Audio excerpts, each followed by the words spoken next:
But I got to say, not to rant, but one thing about commercial films is, doesn't the music almost always really suck? I mean, isn't it always the same shit? I've seen good movies, or maybe they would be good, just destroyed by the same crap, you know? So, I don't know, if you look at films from even in the 70s, it wasn't that bad. People had some sense of music for films, but maybe that's just the commercial realm, and guys in suits come and tell them what kind of music to put on. I get a lot of inspiration from music, probably more than any other form, because for me, music is the most kind of pure form. It's like another language. So whenever I start writing a script, I focus on music that sort of kickstarts my ideas or my imagination.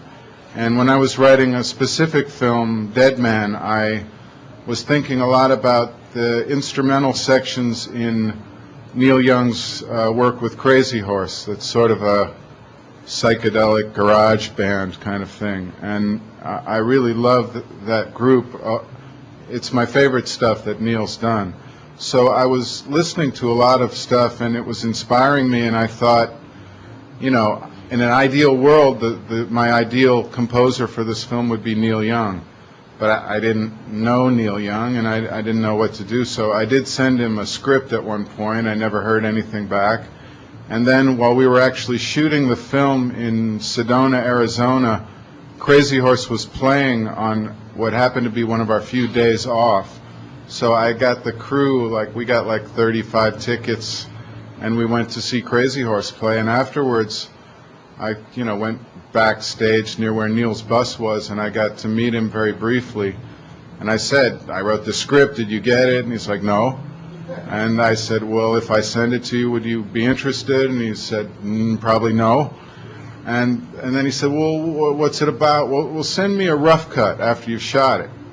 So I thought, well, this isn't going to really happen. And then when I had a rough cut of the film, I sent it to Neil, and I got a phone call 3 days later saying, I want to do music for this film. Fly out here and meet me. So I went to California and went to his ranch and talked to him. And I don't know, we had a lot of things in common. It sounds just, he's very, very protective of his sort of, when he's in a creative mode, he's very protective of that. He sort of draws a circle around himself, and he doesn't let any other bullshit interfere with what he's doing.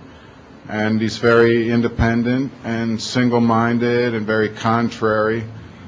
And so he did the score for the film as a direct recording live to the picture. He did it 3 times, or 3 times over 2 days, just electric guitar. We talked a lot about what did I think about what kind of music, and I wanted, his electric guitar work. And he had, at one point, he wanted the 2 surviving members of Nirvana to play with him.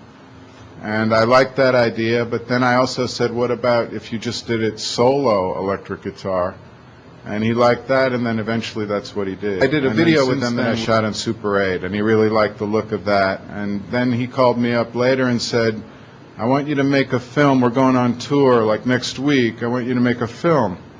And I said, well, how long a film are you talking about? And he said, hey, man, when I write a song, I don't think about how long it's going to be. I don't know. I'll pay for it. You start shooting. If you like it, we'll keep going. If we don't like it, we'll just throw it away. So 2 weeks later, I was off on tour shooting this film we made, Year of the Horse, with Crazy Horse. Working with RZA was the opposite of Neil Young, completely. RZA, it was very much like a hip-hop approach, where RZA studied the film, he watched the rough cuts, and then he'd go away, and then he would make some music and give it to me a few weeks later without any indication of where it should go on the film. And Jay Rabinowitz, who I work with as an editor, he and I would try different pieces in different parts of the film, and then I'd call RZA and say, I like these pieces, these other pieces aren't working, and then he'd say, okay, I see what you want, you want me to go more in that direction, and he gave me more music. He did this 3 times, and he would come in and, well, I have a real long story where he came to the editing room once with the Dirt Dog, ODB, which was amazing. They were on, I don't know what kind, I think they were on mushrooms, but I won't go into that whole story. But he did come in and look at the film a few times, and then he said, look, it's hip-hop. You can cut up my music. You can play two things together. You can move it around, chop it up. You know, I'm giving you elements. You work with them. So that's how we approached it. And then I would always make sure he liked what we did. But he was pretty much open to us playing with his elements. So it was very opposite, whereas when Neil recorded right to the track, that music stayed where he played it. We never slid it or moved it around at all. Similar about both of them is they really wanted to make something that grew out of their impressions of the film.